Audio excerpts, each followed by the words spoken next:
Cordial saludo, apreciados estudiantes. Bueno, yo creo que ya vamos a dar inicio a Buenas esta noches. Buenas noches, profe. noches. Listo, bueno, muchas gracias por la puntualidad. Y entonces, pues vamos a hablar un poco sobre qué es el desarrollo de la fase número 2 del curso de instrumentación. Y de una vez, pues informarles que para el desarrollo del componente práctico, pues, como en algunos centros ya realizaron la práctica uno y ya va a estar cercana la práctica número 2.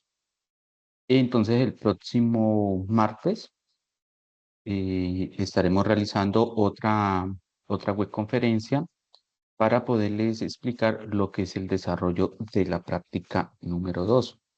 Entonces, esa la estaremos realizando el 16 de septiembre a las 7 de la noche. Espero mañana poderles enviar formalmente la invitación para que ustedes puedan ingresar y poderles aclarar cómo va a ser el desarrollo de la práctica número 2 del curso. Para la práctica uno en la conferencia anterior, pues abordamos más o menos de qué trataba. De igual manera, pues la práctica uno no es muy compleja, no se requieren de cálculos matemáticos, simplemente pues es como hacer una caracterización de equipos y de sensores. Para la práctica número 2 pues ya hay unos cálculos teóricos que se necesitan. Entonces eso lo vamos a abordar en la webconferencia que vamos a realizar el martes.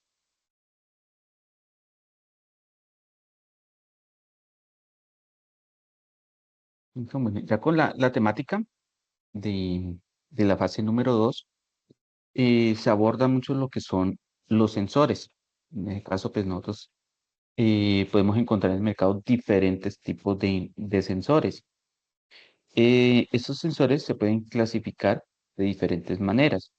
Entonces, por ejemplo, tenemos los sensores de contacto. Estos sensores de contacto son muy utilizados en la parte de robótica, ¿sí? Digamos, por ejemplo, cuando hay un obstáculo y choca contra algo, hay unos sensores que realmente tienen como una especie de una perilla que al chocar cierra el circuito internamente, se cierra y de esta manera el dispositivo pues detecta que hay un obstáculo. Y generalmente pues son sensores de final de carrera, cuando digamos hay un desplazamiento para indicar que ya llegó al final. Digamos como el ejemplo más representativo de este tipo de sensores. Tenemos también lo que son los sensores ópticos, que es como Ingeniero, buenas noches. Qué pena lo Sí, interrumpo. ¿Está compartiendo pantalla? sí, ¿no están viendo la Este, pantalla? no, señor, no se ve. Ah, O no sé si los estudiantes lo están viendo. No, no, yo Alguien que no. pensé que el Ah, profe estaba haciendo una introducción antes de comenzar. no, no, ya ah, empezamos. no, Ya listo, no. empezamos. Ahora sí, ahora Ya sí. empezamos. Sí, ¿Ahora señor. sí? Sí, señor, Ah, ahora listo. sí. Bueno, listo, no, muchas gracias. Listo, entonces tenemos lo que son también otro tipo que son los sensores ópticos. Entonces, los sensores ópticos, como su nombre lo indica, esos funcionan es mediante la luz. Puede ser luz normal o puede ser luz infrarroja. Son como los más utilizados hoy en día, debido a que a diferencia de los sensores de contacto, no debe o no necesariamente tiene que haber un contacto físico. Estos sensores lo que funcionan es que emiten una luz que cuando llega a un objeto rebota y el sensor permite determinar digamos, la incidencia de luz para saber que hay un objeto y también podemos determinar a qué distancia se encuentra. Tenemos también los sensores que son térmicos. Entonces, en este caso, pues son sensores que se especializan en la medición de la temperatura. Y aquí también pues, encontramos una gran variedad de este tipo de sensores, dependiendo pues la fabricación con el material, digamos, que se fabrican y para qué funciones. ¿Sí? Tenemos, digamos, sensores como comerciales, que son de uso cotidiano. Están también los sensores industriales, que son un poco más robustos. Y también encontramos sensores de precisión. Muchas veces nosotros necesitamos medir la temperatura con un alto grado de precisión. Entonces, pues, esos sensores son diferentes digamos, a los sensores que son comerciales. Tenemos también los sensores de humedad, que en este caso, pues, estos son sensores se diseñan específicamente pues, para determinar la cantidad de humedad de un ambiente. Tenemos los sensores magnéticos. En este caso, pues estos sensores son diseñados especialmente pues, para medir los diferentes campos magnéticos. Y tenemos los sensores infrarrojos, que junto con los sensores ópticos, digamos que son como los más implementados en el área de la robótica y que digamos son como lo que permiten como darle la orientaciones a robots o a maquinarias. Eh, En el caso pues, de los infrarrojos, el funcionamiento es muy parecido a los ópticos. La diferencia es que los infrarrojos pues, emiten digamos, un haz de luz en el orden de infrarrojos y los sensores que lo detectan pues, también son especializados para este rango de frecuencias.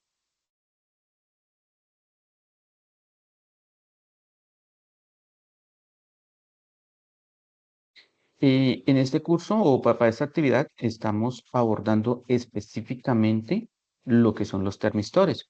Entonces, en esta primera actividad del momento intermedio, ustedes tienen que seleccionar un termistor. Entonces, los termistores son sensores de temperatura. ¿Qué sucede con este tipo de sensores? Los termistores son resistencias variables que nos van a variar la resistencia que ellos tienen en función de la temperatura.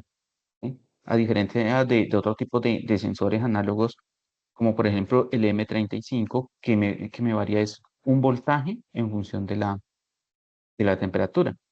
¿Sí? En el caso de los termistores, ellos me van a variar es la resistencia. Y dentro de estos hay dos grandes familias, digamos que están los PTC y los NTC. Estos dos tipos de sensores o familias dependen es de cómo se comporta la resistencia en función de la temperatura. Entonces, si a medida que la temperatura aumenta, aumenta también la resistencia interna, es un PTC. ¿Sí?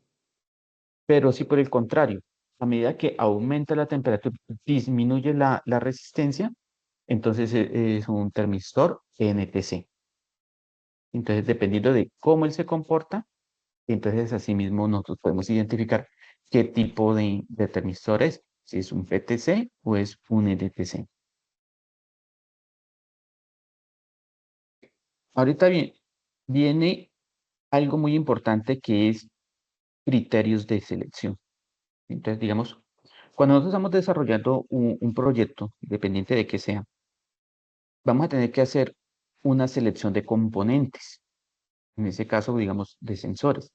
Si nosotros vamos a buscar en el mercado un sensor de temperatura, vamos a encontrar una gran cantidad de sensores. Entonces, uno tiene que comenzar a revisar para qué lo necesito. ¿Sí? Entonces, va como un primer criterio, que es determinar el tipo de sensor. Entonces, ¿qué variable voy a medir? Porque un sensor que mida la humedad es diferente a un sensor que mida, por ejemplo, el pH o mida el oxígeno o la temperatura. Entonces, primero yo tengo que identificar cuál es la variable que yo voy a medir. Y con base en eso, pues comienzo a indagar cuáles son los sensores que me pueden funcionar. También tengo que tener en cuenta, bueno, ya identifiqué la variable. Esa variable que es, voy a medir digamos, algo que sea líquido, sólido, gas, porque, digamos, con el tema de la temperatura, que es lo que vamos a trabajar en este periodo.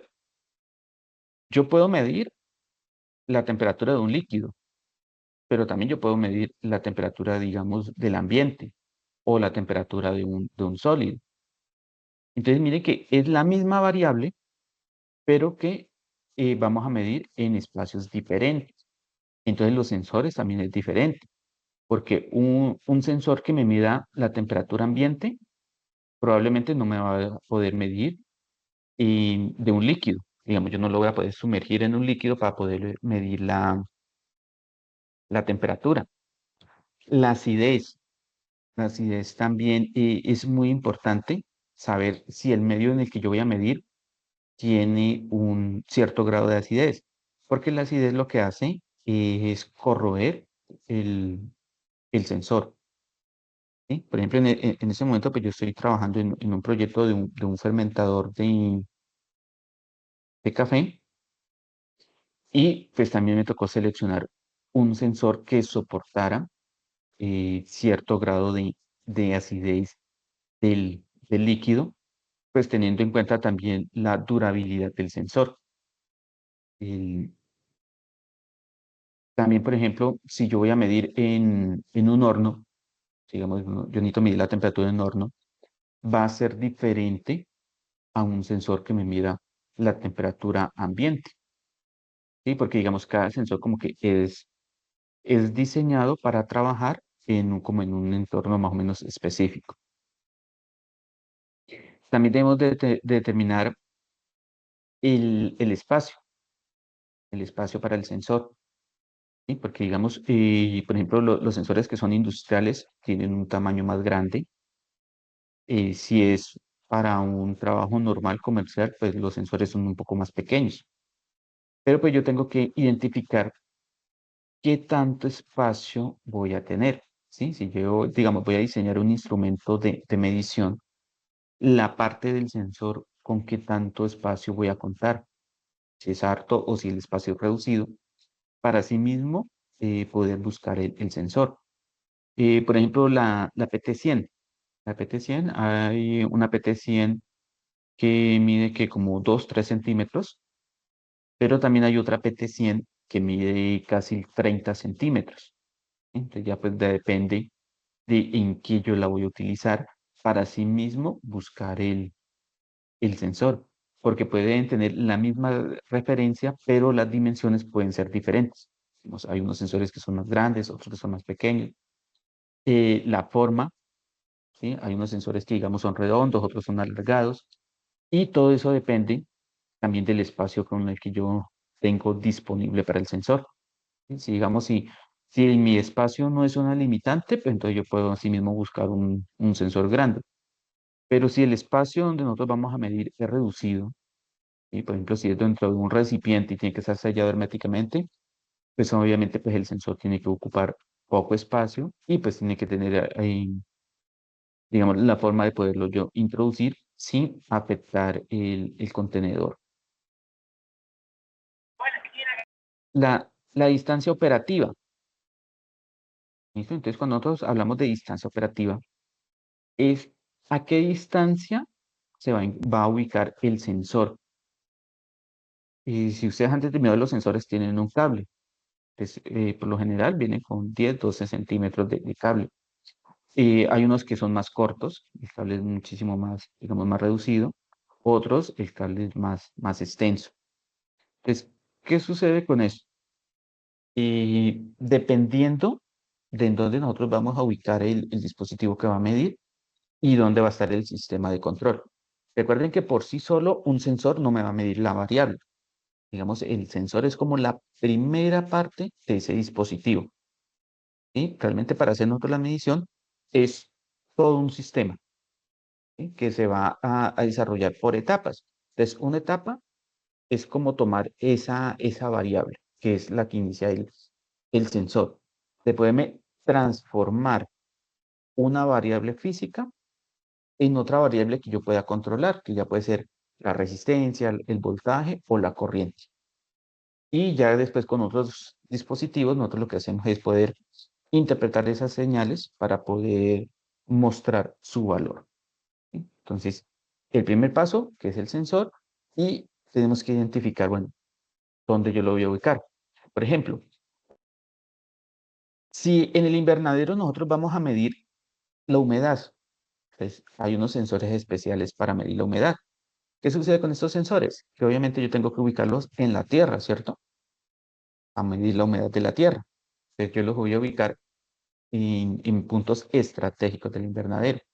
Hay otros sensores de humedad para humedad ambiente. Es lo mismo, en sitios estratégicos yo puedo ubicar los sensores y ya dependiendo, pues si el sensor es cableado o inalámbrico, porque ya vienen unos sensores que trabajan de manera inalámbrica, entonces esa señal pues tiene que llegar a la parte de procesamiento que me reúne toda la información. ¿Sí? Entonces yo tengo que determinar, bueno, a qué distancia va a estar el sensor midiendo o sensando la variable y en qué parte va a estar el sistema que me va a recolectar esa información. Entonces, eso es otro tema de análisis, porque tengan en cuenta que si es cableado a una mayor longitud va a haber una pérdida. ¿Sí? Digamos como que las señales eléctricas se comienzan a atenuar dependiendo la distancia en que se encuentre. Y si es por un medio inalámbrico, lo mismo. Si es por Bluetooth, pues los sistemas de Bluetooth tienen un determinado alcance. Si es un sistema inalámbrico de Bluetooth, Wi-Fi, tengan en cuenta que pues, estos sensores requieren también una conexión a la red eléctrica. Digamos, es como otra ventaja que tienen los sensores análogos, que los sensores análogos, por lo general, pues ellos no necesitan una fuente, porque pues ellos simplemente pues, me van a estar variando una determinada variable y, pues no necesitan estar conectados directamente a una fuente. Y sistemas o sensores más avanzados que trabajan o se comunican por Bluetooth o Wi-Fi, pues necesitan una fuente de alimentación y pues esto requiere un acondicionamiento especial. Determinar el tipo de salida. Entonces, cuando nosotros hablamos del tipo de salida, es qué información me va a entregar el sensor. Pues, por ejemplo, si es un sensor como el LM35 que me está variando el voltaje, pues entonces yo ya sé que me va a entregar un voltaje de 0 a 5 voltios. Si es un sensor que me va a variar es una corriente, pues lo mismo, el rango de corriente con el que trabaja. Si es un sensor digital, como por ejemplo los DTH11 o los DTH22, pues ellos me entregan ya es una información binaria. En el caso de los termistores, pues recuerden que ellos varían es una resistencia.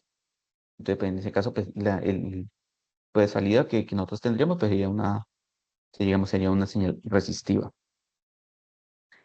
¿Qué otros requerimientos necesitamos? Entonces, tipo de conector. Hoy en día existen muchos tipos de conectores.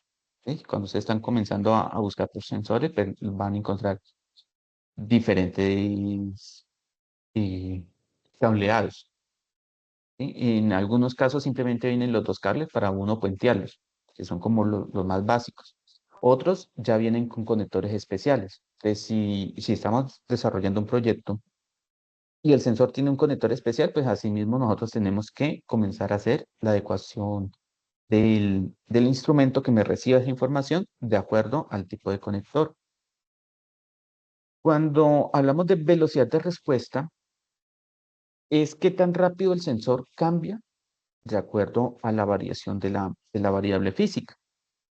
Si yo necesito un sistema que sea, digamos, muy preciso, entonces necesito que el sensor cambie rápidamente.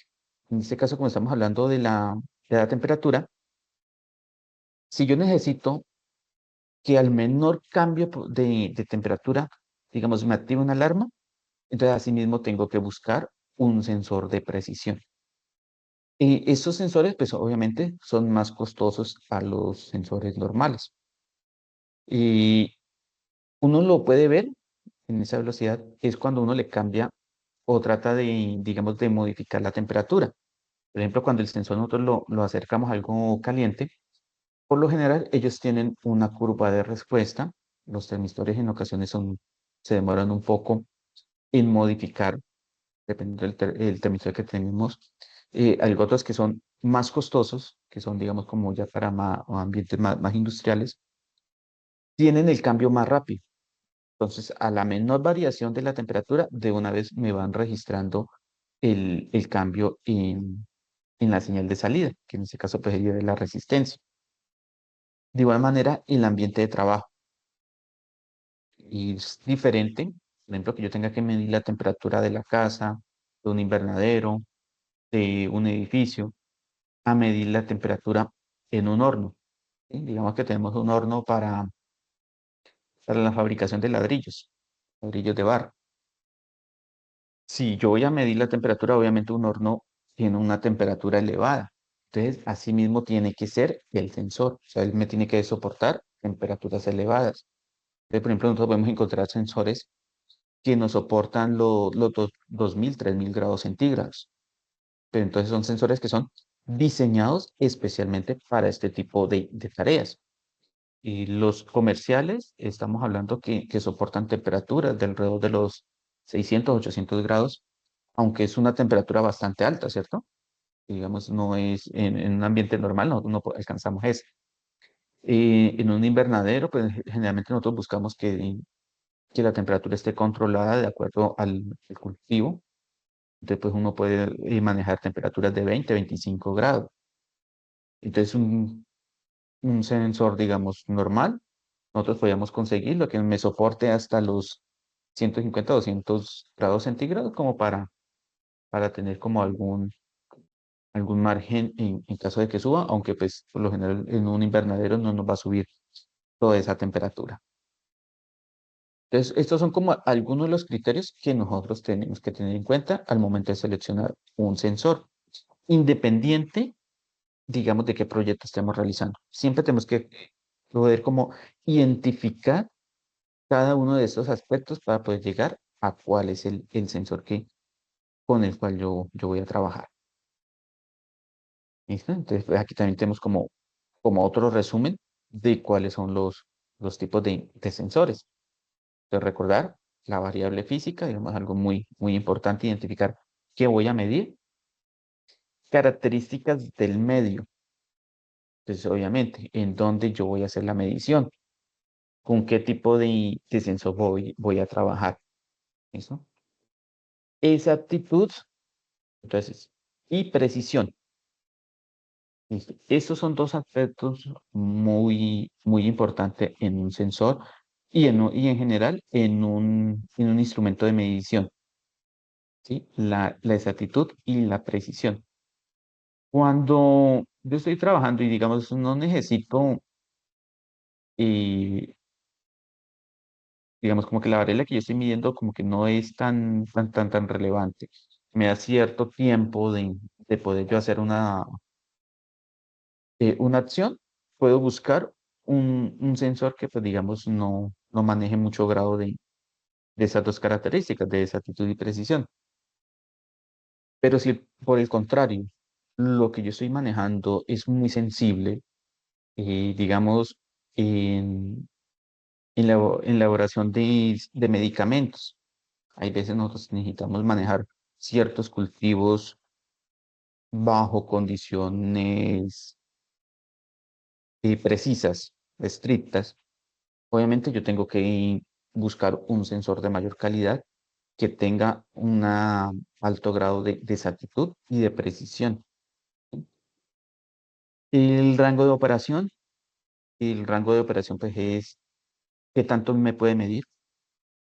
Entonces, si vamos a hablar de pH, por ejemplo, bueno, ¿cuál es el grado de medición que él tiene? Si es de temperatura, lo mismo. ¿Cuál es la temperatura mínimo que me puede registrar y cuál es la temperatura máxima? Y ya de funcionamiento, pues es las características propias del, del sensor con el que yo necesito trabajar. Por ejemplo, si es un termistor, pues recuerden que los termistores me van a variar la resistencia. Eh, si es, por ejemplo,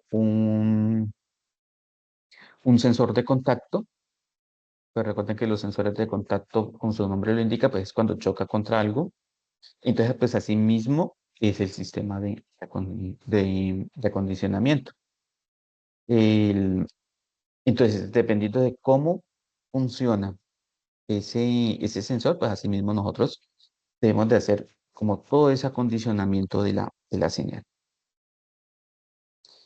Listo. Bueno, vamos a hablar un poco sobre el diagrama de flujo teniendo en cuenta que pues esta es como la primera actividad o una de las primeras actividades que ustedes van a realizar en esta actividad del curso.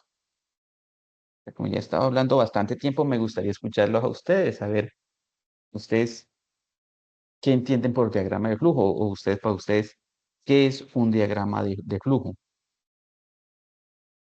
¿Es alguien que quiera colaborar, participar? Camilo Vergara tiene la palabra. Buenas noches.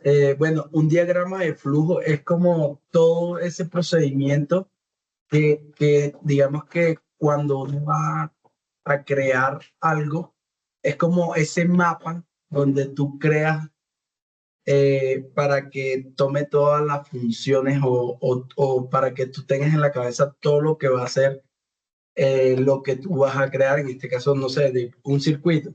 Entonces, vas a crear qué va a ser tal sensor o qué va a ser tal cosa. Es más o menos así lo que tengo en la cabeza, que es un diagrama de flujo. O sea, es como crear un mapa, es un mapa de lo que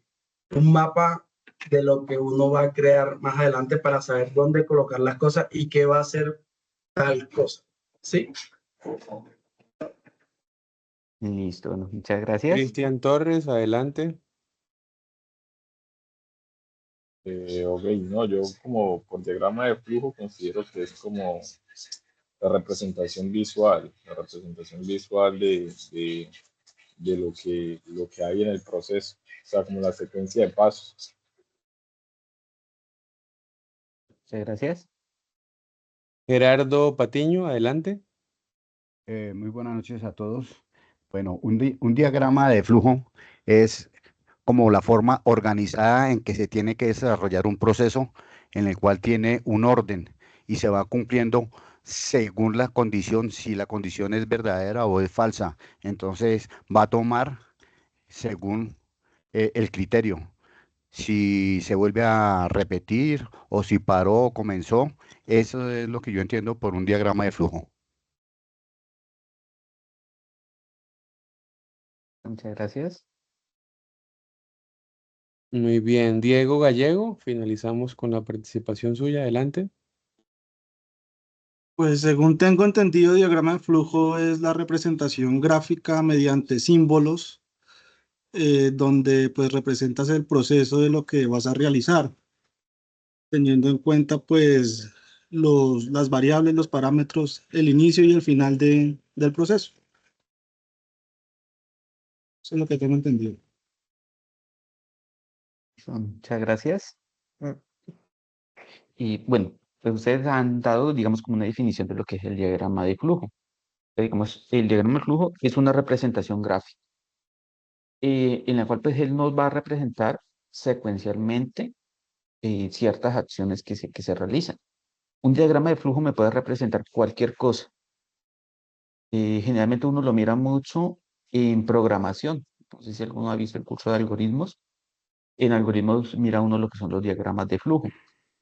Pero esos diagramas, digamos, no es solo para programación. Ustedes pueden representar cualquier cosa, cualquier aspecto de la vida, lo pueden representar a través de un diagrama de flujo. Porque ellos simplemente nos muestran, es como un paso a paso secuencial para poder realizar algo o representar algo. En ese caso, pues nosotros vamos a hacer como una representación de, de cómo es el comportamiento digamos, en el invernadero. ¿Sí? Entonces, un diagrama de flujo que va a tener un inicio, siempre va a tener como un inicio, Final. una entrada de variables, una toma de decisiones y un final.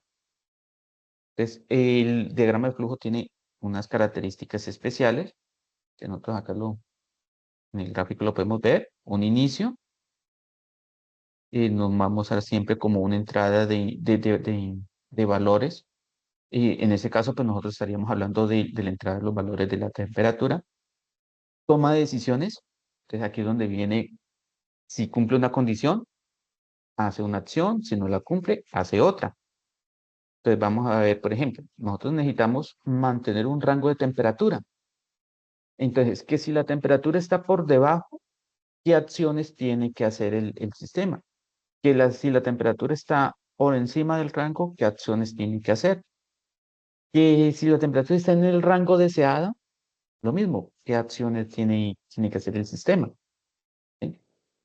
Y cuando nosotros estamos midiendo una variable, independiente de cuál sea, lo más pertinente es volver a hacer la medición, ¿sí? Digamos que sea algo cíclico, no que él mida una vez la temperatura y ya, ¿sí? Sino que cuando mida la temperatura, realiza una acción, vuelva a registrar. Entonces, por ejemplo, que si la temperatura está por debajo, digamos, de los 10 grados centígrados, la temperatura es menor a 10 grados, ¿qué se debe hacer? ¿Sí? Entonces, cuando la temperatura es baja, ¿ustedes qué creen que hay que hacer? ¿Ustedes qué se imaginan? Cuando la temperatura es muy baja, ¿qué será que Ence- podemos hacer? Encender unas resistencias. Depende del sensor con el que estemos trabajando. Si estamos trabajando con un NTC, pues tenemos que aumentar la resistencia para que aumente la temperatura. Eh, Tengan en Pues cuenta que en en el sí, diagrama de flujo, digamos, nosotros en el diagrama de flujo no relacionamos como tanto los componentes. Simplemente el diagrama de flujo me va a determinar, en este caso, una variable, que es la temperatura. ¿Sí? ¿Cómo profe, medimos la temperatura? Digamos, en un diagrama de flujo no es necesario representarlo. Simplemente tenemos el ingreso de la temperatura. En la parte lógica vamos a decir, bueno, si la temperatura es menor a este rango, a este valor, realice una acción. ¿Qué acción nosotros podemos hacer? Bueno, si la temperatura es baja, yo necesito subirla, ¿cierto? sí, ¿Cómo subo yo la temperatura? Con calor, Calentando. ¿cierto? Por medio de unas resistencias. Con calefacción. ventilando, porque necesita, bueno, Activar calor. Encender unos reflectores, puede ser. ¿Sí? Pero miren que el diagrama de flujo, en últimas, él simplemente me va a decir, Con ¿qué una- necesito? Activar un mecanismo que me suba la temperatura. con una orden lógica, contraria a la que está pasando en el flujo, en el diagrama. ¿Sí? Entonces, digamos, puede ser una resistencia que se caliente, ¿cierto? Porque puede ser eso. Digamos, yo puedo tener una resistencia, le conecto un voltaje para que me genere calor y subir la temperatura. ¿Sí? O un sistema calefactor que suba la temperatura para compensar. Profe, ¿Sí? pero si, por ejemplo, la temperatura está muy caída, tiene que haber una alarma en la cual se active otro circuito para que suba la temperatura del proceso, ¿sí? Y también ese proceso debe tener también otra alarma que no lo deje pasar de la temperatura elevada. O sea, el diagrama de flujo nos permite saber cuándo se ha caído la temperatura o cuándo está muy alta la temperatura, para que el proceso se mantenga y cumpla las variables del diseño de lo que se esté realizando en ese momento. Listo, sí, ahí menciona algo muy importante. Digamos, ya el diagrama de flujo me identificó que la temperatura está baja, ¿cierto? Ahí, después de identificar eso, cuando cumple esa condición, que la temperatura está baja, viene la acción. Entonces, yo como la acción, ¿qué puedo hacer? Uno, activar una alarma. ¿Sí? Digamos, por ejemplo, que me encienda un bombillo rojo o una sirena o me envía, digamos, algún mensaje que me active una alarma. Es decir, que la temperatura bajó. ¿Qué podemos hacer así? Que me active otro sistema, ¿sí? Porque digamos, un sistema es el que mide, que me va a entregar la medición de la variable. Otro sistema, después me va a activar un sistema que me suba esa temperatura, un sistema de calefacción. Pero cuando yo activo ese sistema de calefacción, en algún momento yo tengo que apagarlo, ¿cierto? Porque yo no puedo dejar un sistema ahí que me esté generando calor de manera indefinida. Entonces, después de activar el sistema que me genere calor, sea cual sea, ¿yo qué tengo que hacer? ¿Ustedes qué creen que hacen después de eso? Tomar nuevamente una lectura, retroalimentar. Retroalimentar, volver a medir la temperatura, ¿sí? Entonces, activo el sistema de calefacción, vuelvo a medir la temperatura y vuelvo a censar. ¿Llegó al umbral mínimo? o todavía no. ¿Listo? ¿O en qué valor se encuentra? ¿Para qué? Para determinar si sigue encendido ese sistema de calefacción o ya lo apago. O manejar Sí, el porque circuito digamos, on-off, profe, puede ser también. Profe, pero mm, igualmente, con todo respeto, sí, cuando estamos en esas condiciones, viendo que cae la temperatura, tienen que haber unos indicadores, unos relojes que nos indique cuándo la temperatura se ha caído para que se active una alarma. Y lo mismo, cuando se activa esa alarma, tiene que haber una respuesta, como usted lo acaba de decir, y que se prenda una resistencia, lo que sea, pero igual también tiene que haber un reloj que nos indique la temperatura a la cual se está calentando para que el proceso no se vaya o lo que se esté haciendo no se vaya a estropear o a dañar.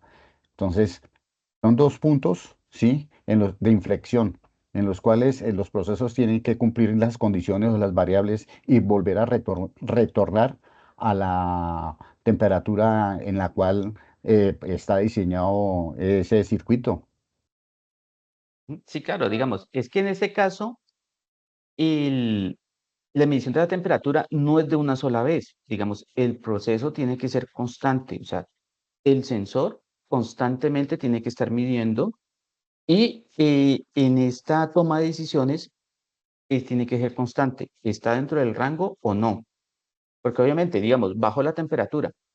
En el momento en que baja la temperatura, el sistema me tiene que activar, uno, la alarma de que se bajó la temperatura y al mismo tiempo un sistema que me compense, que en este caso que me genere calor para volverla a subir.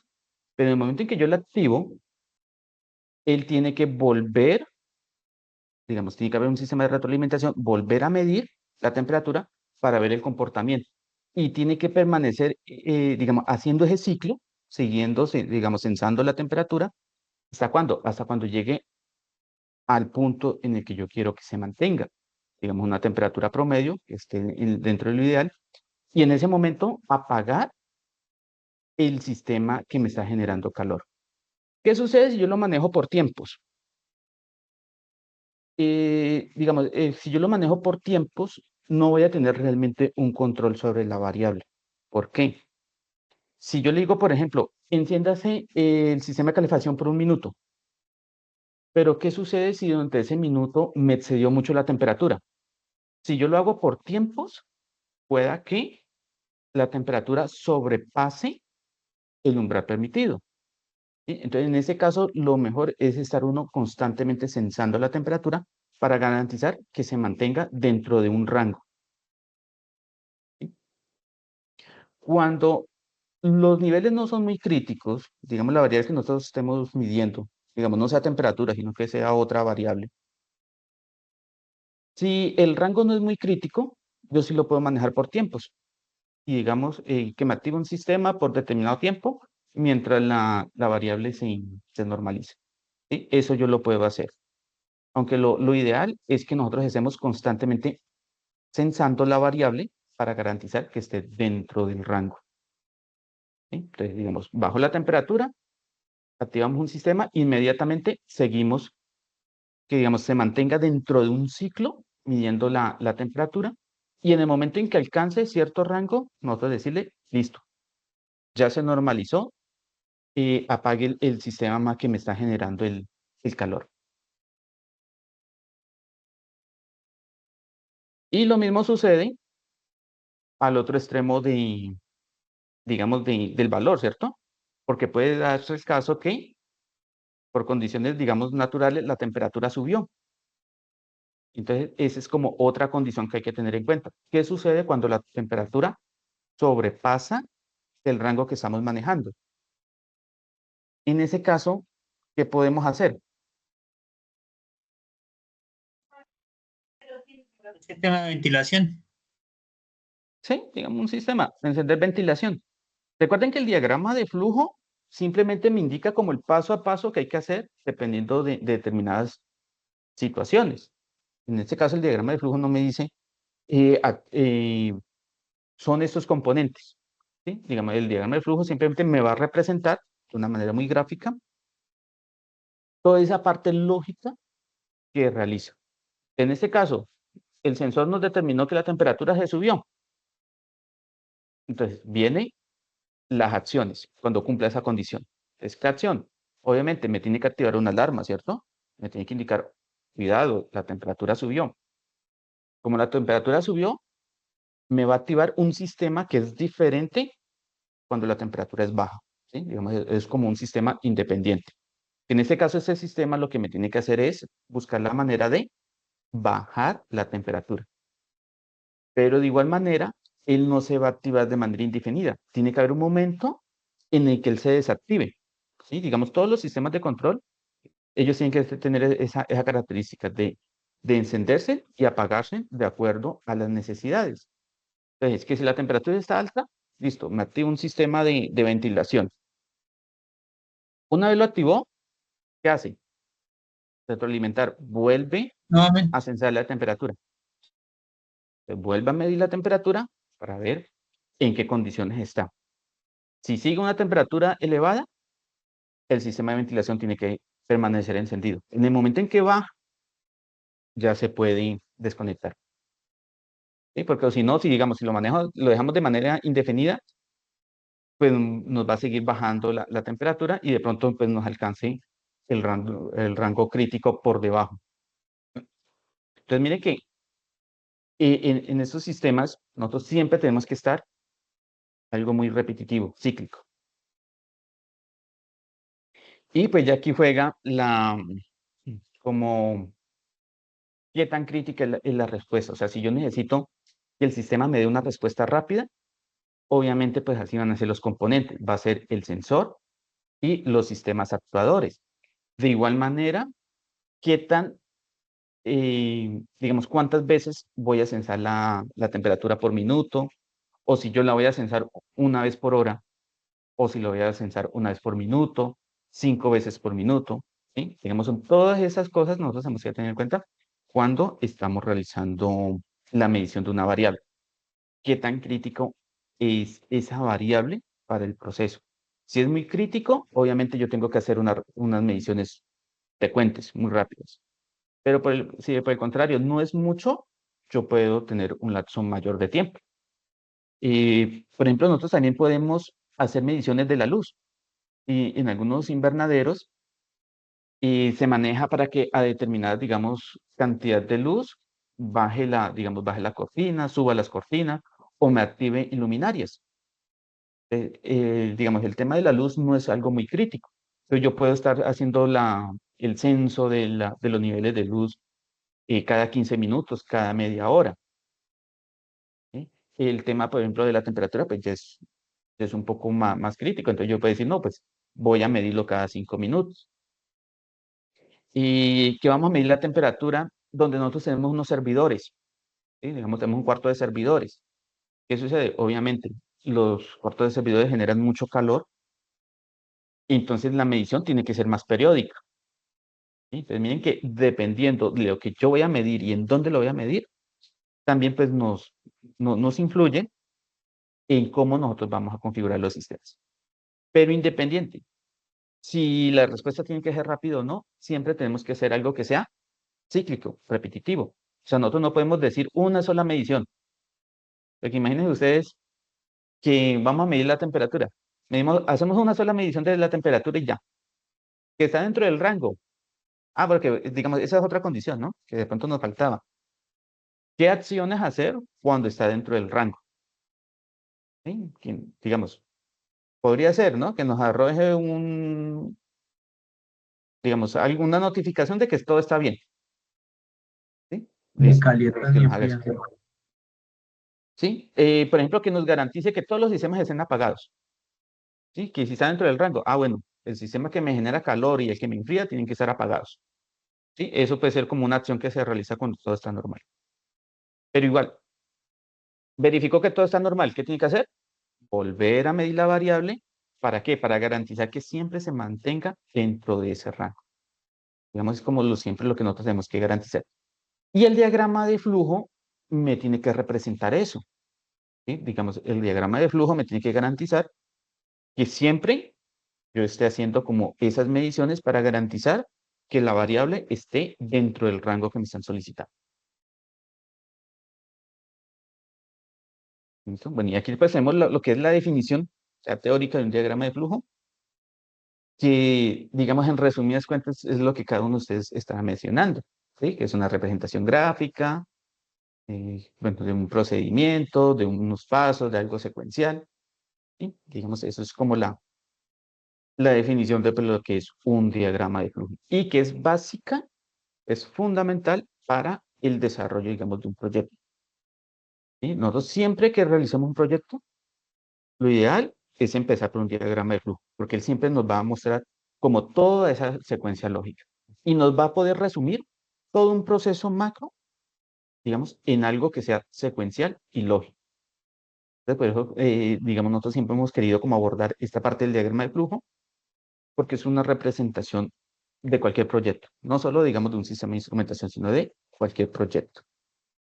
Más adelante vamos a abordar, digamos, en otra de las fases, otros tipos de diagramas que se trabajan en electrónica, por ejemplo, como lo que son los diagramas de bloques, que es otra manera de representar un sistema, el diagrama eléctrico, que bueno, lo manejan mucho los ingenieros de electrónica, y esa sí ya es la representación de componentes, qué componentes conforman en general el circuito. Bueno. No sé si de pronto sí quedó claro aquí la parte del diagrama de flujo o si de pronto tienen alguna duda o algún comentario. Está muy claro, profe. No, claro, muchas gracias. Listo. Bueno. Bueno, vamos entonces ahorita a lo que es el desarrollo de la fase número 2. Y el primer paso pues está justamente relacionado con el diagrama de flujo. Entonces van a hacer como ese diagrama de flujo del sistema pues que nos permita representar la medición de la variable, y la manera de cómo podríamos controlarla, ¿sí? Recuerden que pues no es, digamos que de una vez ustedes lo vayan a realizar, simplemente es, bueno, no vayan a realizar como el proyecto en sí, ¿no? Es simplemente hacer esa parte teórica del diagrama de flujo de, bueno, ustedes cómo creen que se va a comportar el sistema. Y lo vamos a hacer en una herramienta de la web 2.0. Aquí les doy un ejemplo que es en Lucichart.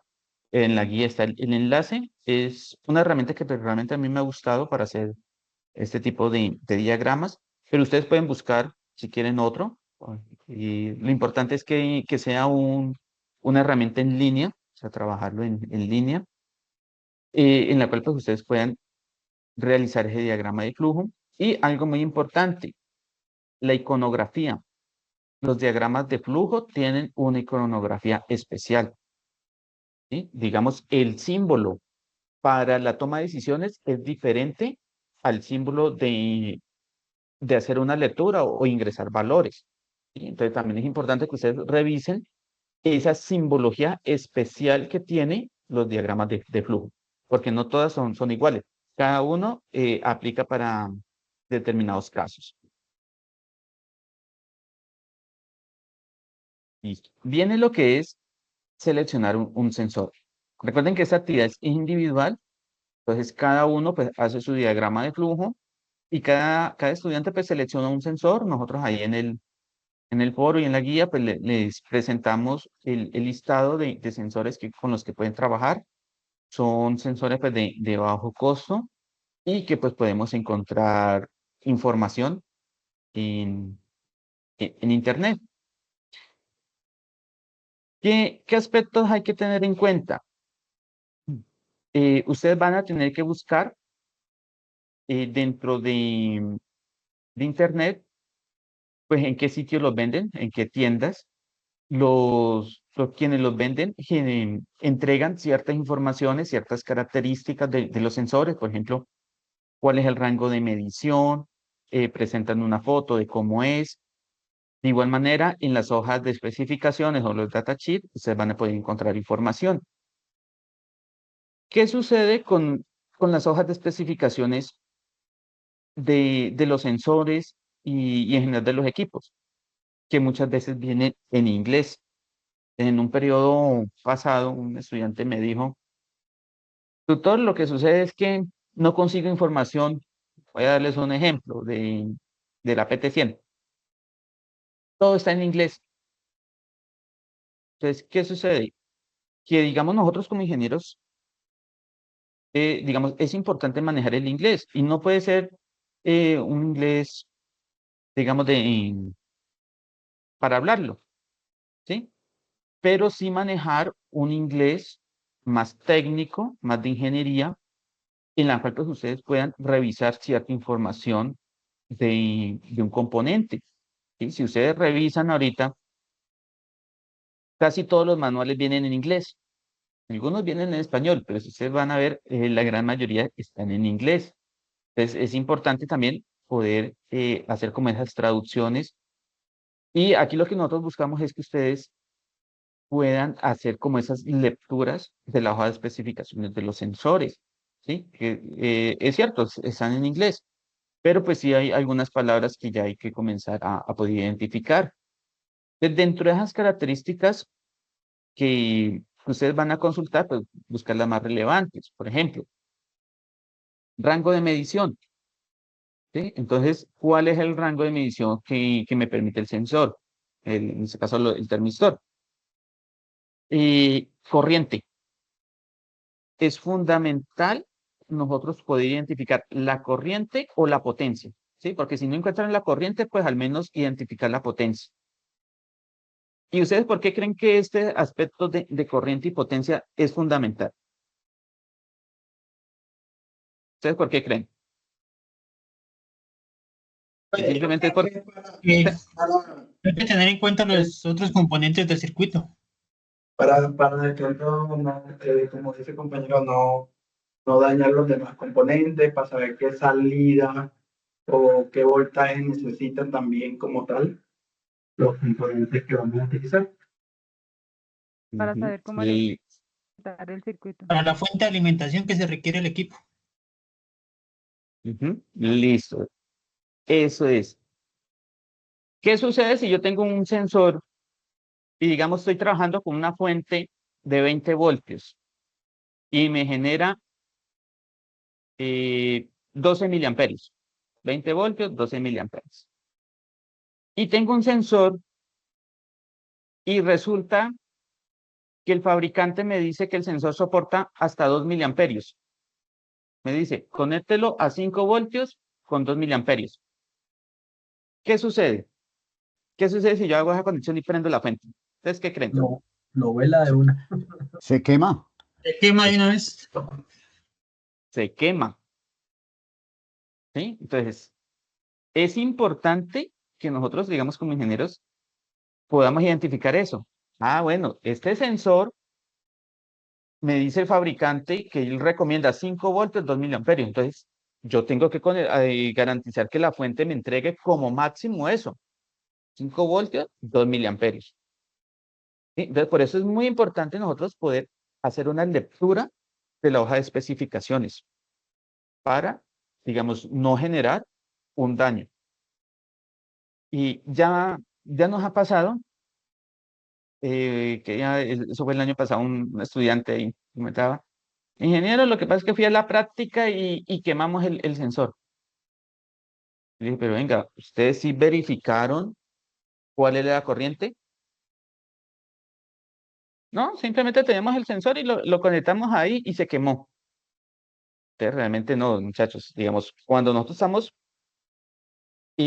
realizando cualquier circuito, nosotros tenemos que verificar los componentes. ¿Para qué? Para garantizar que cuando nosotros los conectemos no vayamos a quemar nada. Profe, Que pero el también, sensor cuesta 5.000 pesos. Listo, 3.000 pesos, listo, ahí no pasa nada. Pero ¿qué sucede si ustedes están trabajando con un sensor más costoso? ¿Sí? Por ejemplo, en el proyecto que yo estoy trabajando ahora, tengo un sensor de dióxido que nos costó 1.200.000. Entonces, ese sensor tiene que estar conectado a una fuente y está conectado a una tarjeta Arduino. ¿Qué sucede si yo vengo y lo conecto sin revisar?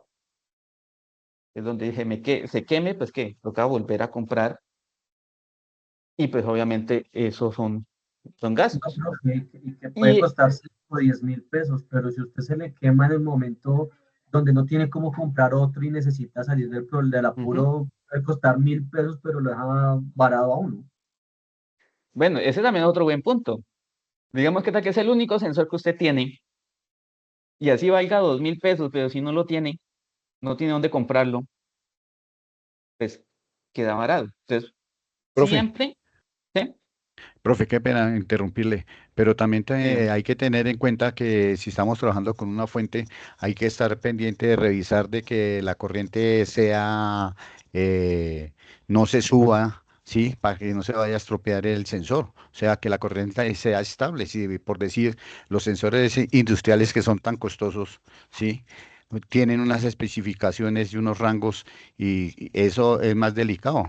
Entonces, hay que mirar cuando estemos en esos procesos, a qué amperaje, qué voltaje se está trabajando y si la corriente es estable o no es estable, para no, porque puede que uno tenga el sensor indicado y las especificaciones nos da, pero si estamos en un sitio en el cual la corriente no es estable, también se va a estropear el sensor. Sí, claro, digamos, ese es otro aspecto que hay que tener en cuenta.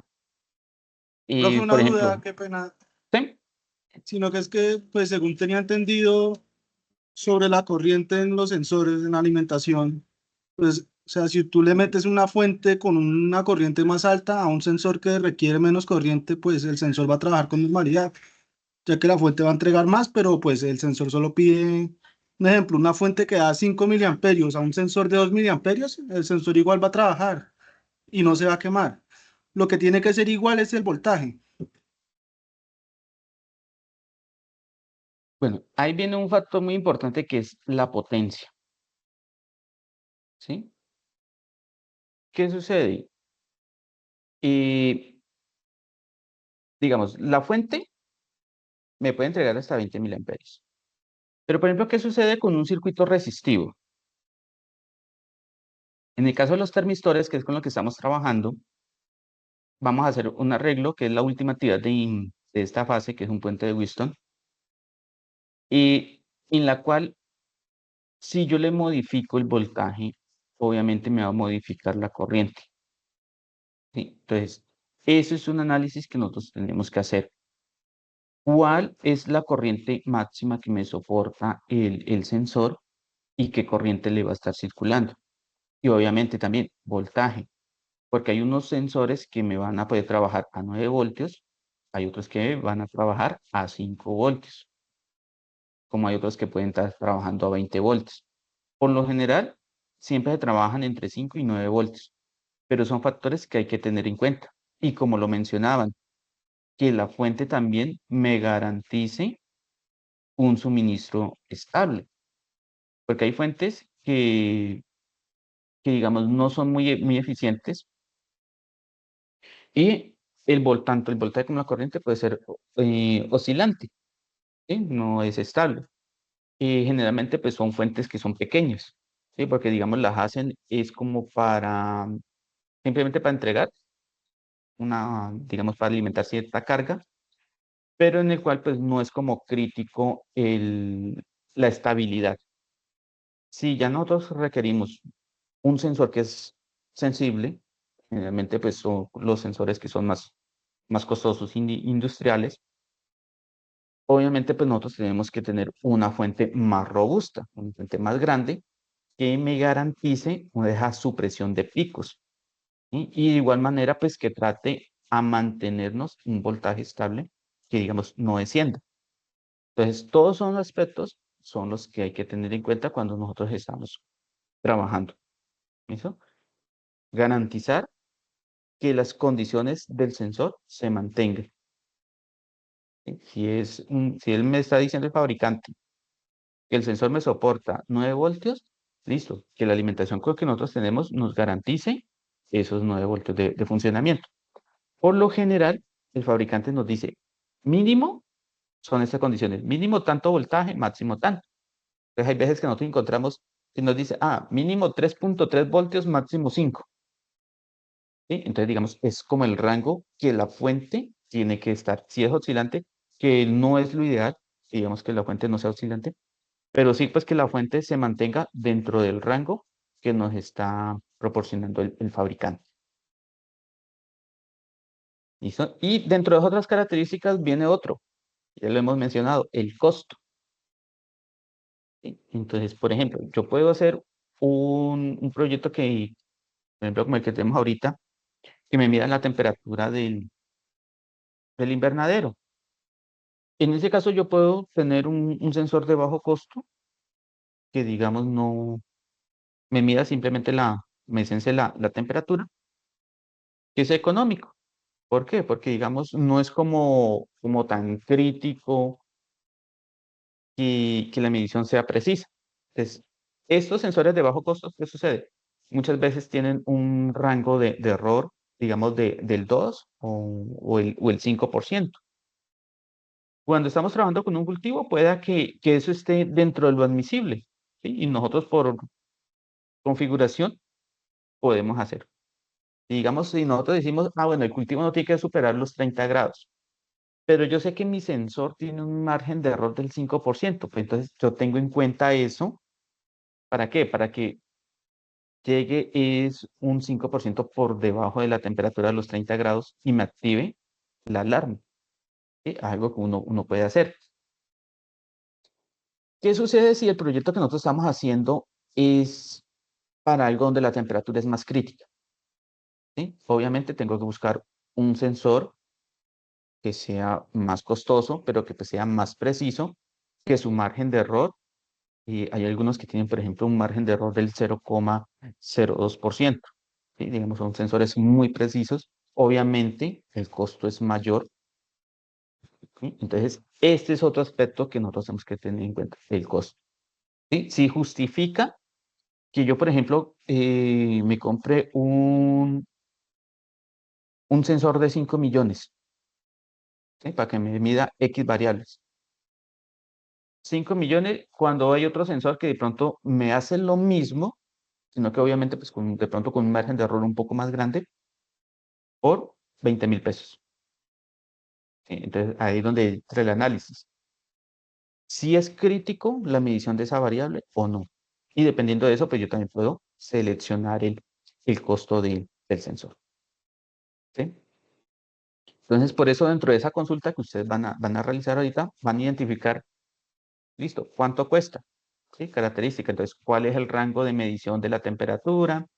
¿Cuál es la corriente que soporta? El voltaje, la potencia. ¿Cuánto cuesta? ¿Sí? ¿Cuánto cuesta ese sensor? Una imagen, ¿sí? De pronto el enlace donde lo encontraron. Hay otras características que ustedes consideren importantes. ¿Qué sí les voy a recomendar?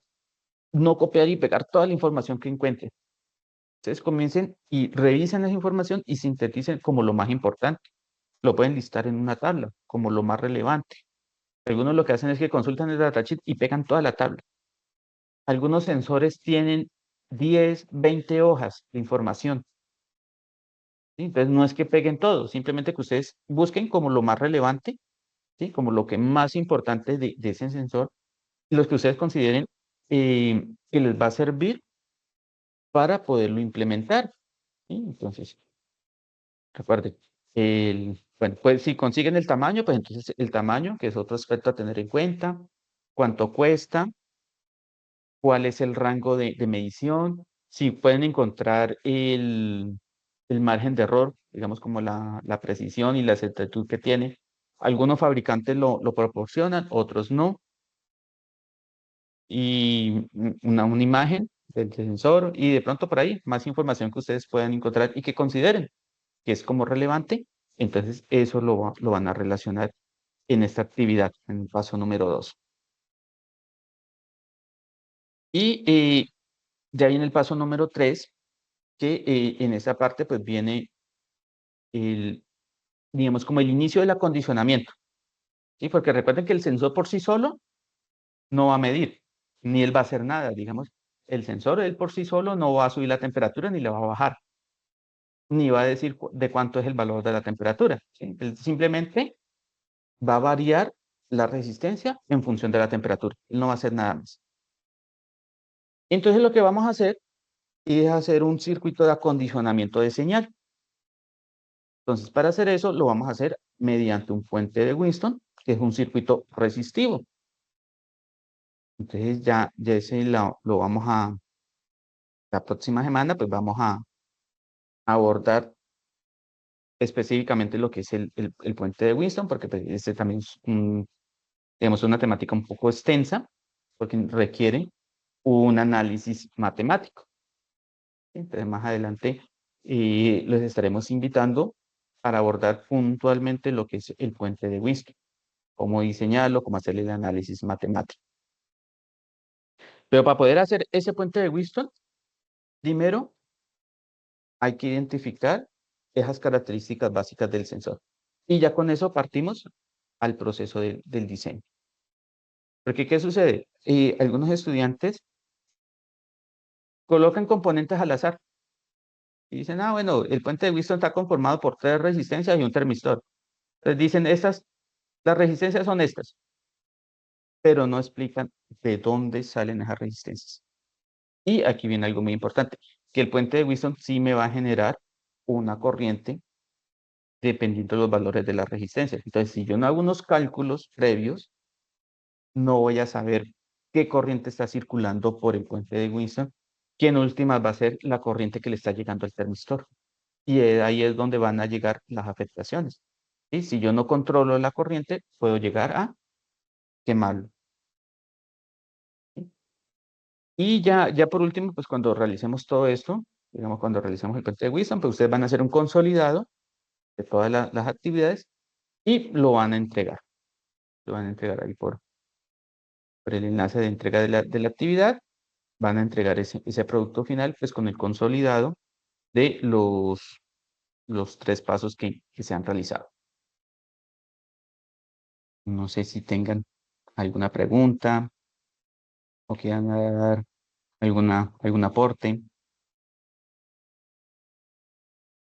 Ingeniero, algo para precisar respecto al tema del diagrama de flujo.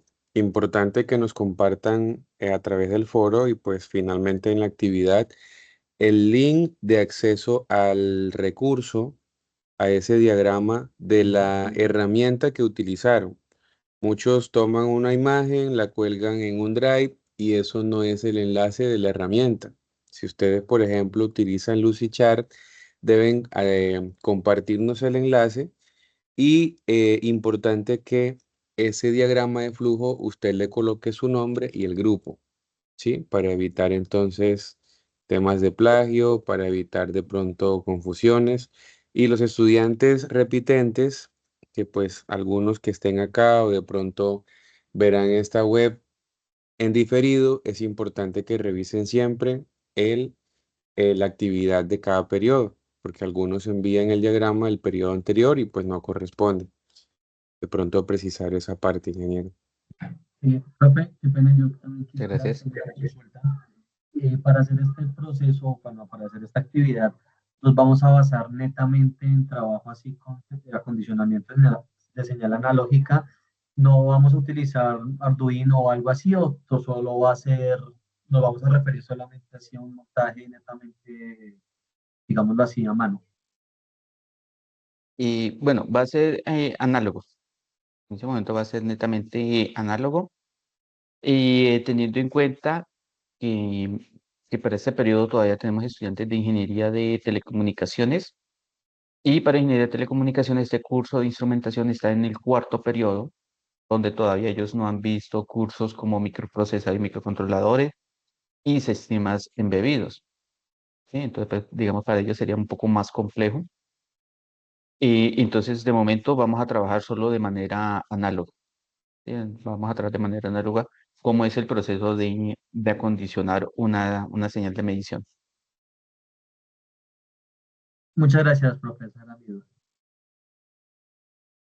Bueno, y para precisar también lo que comentaba el ingeniero Leiber, sí es muy importante que en esos aportes, por ejemplo, ustedes indiquen su nombre. Por ejemplo, en el diagrama de flujo, como ustedes lo van a hacer en línea, entonces, pues sí, que quede ahí su nombre y a qué grupo pertenece, pues para evitar eso de plagio, que de pronto otro estudiante, digamos, copie el enlace y lo presente como si fuera propio. ¿Sí? Entonces, para evitar eso, y que cada uno, pues, digamos, realice la actividad. Entonces, que en el diagrama, pues, en algún espacio, puede ser abajo, arriba, digamos, en alguna parte que quede como visible, relaciona su nombre y el grupo al que pertenece, compartiendo los enlaces, subir sus aportes al foro, pues, para que el docente también, pues, le pueda revisar. ¿Sí? Digamos, el hecho de que esta actividad sea también, pues, individual, pues, no quiere decir que de pronto no se tenga esa participación en el foro. Es importante para que nosotros como docentes podamos revisarle y tus compañeros también, si de pronto alguno pues puede o quiere comentar sobre el aporte de su compañero, lo puede hacer. Digamos aquí pues la idea es que entre todos pues realicemos la actividad. Entonces si desde la experiencia pues alguno de ustedes puede decirle, bueno, Edwin, estoy revisando su diagrama de flujo y me parece que lo puede corregir en tal y tal aspecto. ¿Sí? Digamos, es algo que se puede hacer. Y bueno, no sé si alguien más tenga algo por comentar. Ingeniero, en el chat, Alberto pregunta sobre el tema de Proteus, si ya está, bueno, él pregunta el paso a paso, pero básicamente sería preguntarle si la licencia ya está activa. En el tema de Y Proteus, la universidad, Alberto, tiene una licencia, que a ustedes se les comparte un usuario, y también el ingeniero mencionó en la web conferencia anterior de que se va a realizar una web para hacer algún ejercicio con Proteus también. sí, digamos, en esa fase 2 no está contemplado hacer la simulación, simplemente es como los cálculos teóricos. Ya en la siguiente, en la fase 3 ustedes sí tienen que hacer la simulación de los circuitos. Entonces vamos a realizar un encuentro, una web conferencia en donde solo hablemos de las simulaciones. ¿Sí? Entonces ahí como cómo buscar los componentes, cómo hacer la simulación, cómo generar algunas gráficas que se necesitan para los filtros. Sin embargo, por el equipo de Teams voy a compartirles el instructivo de cómo instalarlo y la licencia, que es una licencia que la tenemos hasta diciembre. ¿Sí? Lo que me comentó el líder nacional del programa cuando le consulté sobre la licencia, es que me dijo que íbamos a seguir trabajando con la misma licencia hasta diciembre. Entonces, por el equipo de Teams les voy a compartir el instructivo, ¿sí? Que es un documento PDF y un video de cómo hacer la instalación de Proteus y la activación. Profe, qué pena, una pregunta, yo cuento con Proteus porque a mí de pronto en otro curso me ha tocado hacer circuitos de Proteus, pero no sé si es licenciado y si es válido para de pronto las futuras tareas que tengamos acá. Listo. Bueno, usted puede tener cualquier versión de Proteus, Sí, sea licenciado, bueno, yo voy a gratis, decir ¿no? para que no salga de esta reunión. Usted Ujú. puede tener una versión pirata, ¿sí? Digamos, También. la universidad pues no nos dice que no fomentemos la piratería, pero Sí, realmente nosotros no les vamos a exigir a ustedes que es con digamos, tal versión. Simplemente que entregue, digamos, las la simulaciones. simulación. Ok, Obviamente, si digamos, usted tiene una versión diferente a la de nosotros, digamos, usted tiene una versión más nueva, ¿sí? Digamos, la última. ¿Qué sucede? Que nosotros no vamos a poder revisarle el aporte. Si usted dice, ay, mire, ingeniero Diego, es que la simulación no me da, le comparto el archivo en Proteus. Pues obviamente, si son versiones diferentes, pues nosotros no vamos a poderla revisar. ¿Qué podemos hacer ok. para quienes les presente esos casos? Pues simplemente nos dicen, ingeniero, yo necesito una asesoría para la simulación. Entonces nosotros ahí ya podemos acordar una videollamada para que nos compartan pantalla y nos muestren cómo lo están simulando. ¿Sí? Eso cuando son versiones diferentes. Porque cuando es la misma versión, simplemente pues nos lo comparten, nosotros revisamos a ver dónde está el error y poderles colaborar. De igual manera, en el curso no se les va a pedir que entreguen ustedes el ejecutable. Simplemente se les solicita eso, bueno, para la siguiente fase, ¿no? Evidencias de la simulación y digamos, un video donde ustedes muestren la simulación. Entonces simplemente ustedes graban un video donde comparten pantalla, abren su archivo en Proteus y realizan la simulación para demostrar que sí está funcionando. Entonces, digamos, usted puede tener ahí cualquier versión. Recomendamos nosotros Proteus porque, digamos, de los simuladores con los que hemos trabajado es como que el que mejor prestaciones da, ¿sí? Digamos, por esa gran biblioteca que tiene, esa gran librería de componentes, es como la que mejor simulaciones podemos realizar. Bueno, ¿alguien más que quiera participar?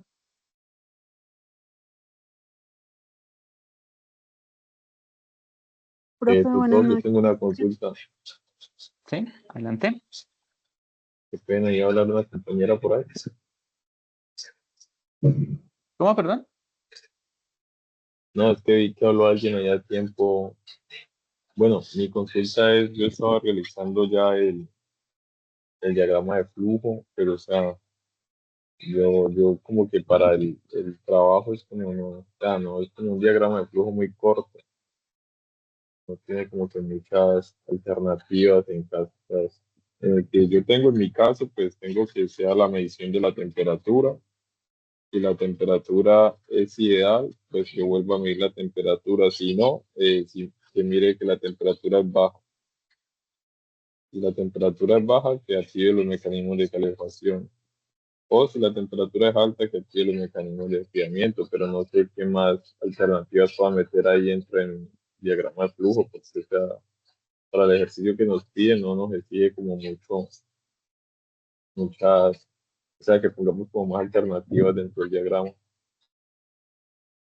Sí, digamos ahí no les exige mucho, digamos no es muy avanzado, pero ya si usted quiere agregarlo y digamos algo más, lo puede hacer. Digamos, nosotros simplemente mostramos como lo más básico que debe de tener, pero si ya usted, por ejemplo, quiere complementarlo con otras cosas, lo puede hacer.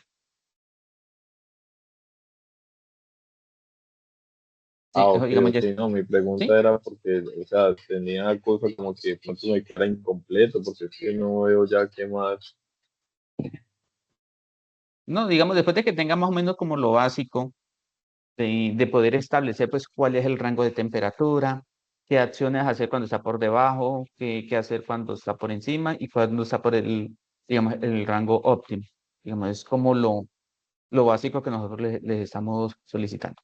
De igual manera, pues usted puede compartir su aporte por el foro y ya su tutor pues le puede comentar si, digamos así, el diagrama de flujo está bien o si lo puede. Listo, tutor, muchas gracias. Mucho gusto. Buenas noches, tutor. Qué pena, es que yo tengo una duda, pues no tanto, o sea, una pregunta, pero no tanto respecto pues a la guía, sino es algo como más personal. Yo no sé si me pueda comunicar con su merced, pues no sé, por WhatsApp o algo, o puedo hacerle por aquí la pregunta sobre los laboratorios. Y bueno, cualquier inquietud así que tengan, recuerden que ustedes me pueden contactar por Teams. ¿Sí? Ustedes me encuentran como Diego Fernando Nava. ¿Sí? Ustedes por ahí por Teams me pueden comentar.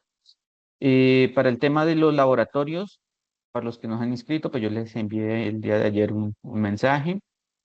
Les indiqué en qué centros se van a realizar los laboratorios. En algunos todavía no los han programado. Creo que en Dos Quebradas todavía no los han programado, pero sí se van a realizar. En Zipaquirá se pueden inscribir, pero pues todavía no hay asignado un docente, pero pues sí se van a realizar. De la zona sur en Ibagué se van a realizar también laboratorios de curso, sino que todavía no han vinculado a un docente o no han asignado un docente.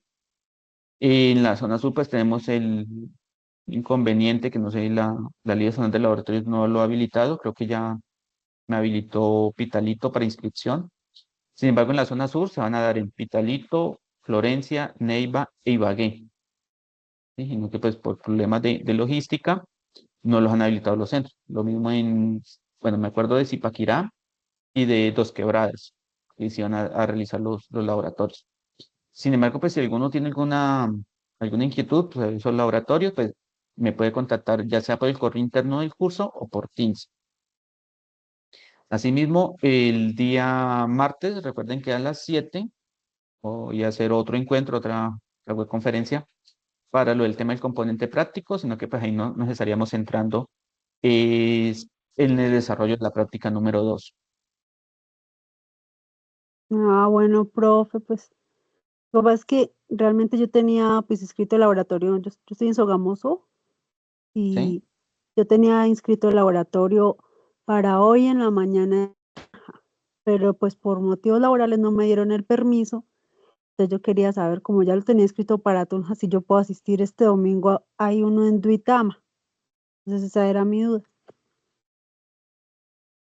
Bueno, en ese caso sí ya toca es con el docente asignado el componente práctico, porque digamos, no sé si él de pronto está de acuerdo en que usted asista en otra fecha a realizar la práctica, o si él de pronto autorice que usted lo presente en otro centro. ¿Sí? Digamos, es como ya un manejo que sea más interno. Él le recomendaría pues tratar de contactar al docente del componente práctico. Sí, En en el enlace donde está la programación de los laboratorios, ahí aparece el está nombre el del nombre. docente asignado. Ajá, y hay un correo ahí, decía Andrés.Suárez, pero pues traté de escribirle al correo y pues me decía que ese correo no se encontró y aparecían unos era como con Gmail y pues No, no me atreví no, pues a enviar porque no estaba segura. Y pues en el no, correo tiene que que ser un estaba, correo institucional. Si quieres, sí, por Teams. Escríbeme por Teams. Pues me escribes ahí con el número de cédula. Yo verifico en el sistema quién es el docente asignado y te comparto el correo para que lo envíes con copia de una vez a mi correo, pues para yo poderles hacerle el seguimiento. ay, bueno, muchas gracias, profe. Yo tenía la duda también era sobre a cuántos laboratorios debía asistir porque decía que habían 4 jornadas, 4 4. viernes de 7 a 12 del día. Sí, son 4 laboratorios. Ah, bueno, gracias, profe. Entonces, listo, bueno, muchachos, pues ya llevamos más de una hora y entonces les recomiendo pues participar del siguiente encuentro. Va a ser el martes en las 7 de la noche. Yo creo que mañana les comparto oficialmente la invitación para que puedan ustedes asistir. Recuerden, vamos a abordar puntualmente lo que es el desarrollo de la práctica número 2, sobre todo pues para aquellos estudiantes que ya en los próximos días tienen que ya asistir a la segunda práctica, porque pues la mayoría pues apenas van a hacer la primera, pero pues en algunos centros sí me han programado anticipadamente algunos laboratorios y ya creo que dentro de 8 o 15 días creo que tienen que hacer la segunda práctica. Después el día martes pues vamos a abordar el desarrollo de la práctica número 2 que está muy relacionada al desarrollo de esta fase, ¿sí? Porque en esa práctica número 2 ustedes van a implementar el puente de Wisdom. Entonces ahí una vez vamos a explicar más o menos cómo son esos cálculos teóricos. Listo, bueno muchachos, pues yo creo que no es más. Cualquier inquietud que ustedes tengan, por favor contactarnos por el correo, perdón, por el Teams o por el correo, ¿sí? Digamos, por el correo institucional o por el correo interno, ¿sí? Cualquier tipo de novedades, así como por ejemplo, ahorita lo que el estudiante nos comentaba, que no pudo asistir, me pueden informar y pues obviamente yo les ayudo a direccionar y también pues tengan en cuenta que como ese primer contacto cuando es el tema de laboratorios es con el docente asignado, porque nosotros los docentes del curso no les vamos a calificar el laboratorio. ¿Sí? Por ejemplo, yo no les voy a calificar a ustedes esa actividad. Eso lo va a hacer es el docente que les oriente el componente práctico. ¿No? Entonces, como para que lo tengan muy presente, si no piden asistir a una práctica, y hacer justamente eso, reportarlo. ¿Sí? Si quieren, entonces me lo reportan y pues yo también trato como de direccionarlo con el docente encargado. Listo, ¿no, muchachos? Pues muchas gracias por la asistencia y cualquier cosa, pues recuerden que la grabación pues queda aquí en el chat. De igual manera, se las estaré compartiendo por el curso. Listo, profe, Tengan muchas una feliz gracias. noche. Buenas noches, profe, muchas gracias. Muchas gracias, tutor. Feliz noche, muchas gracias a todos. Muchas gracias.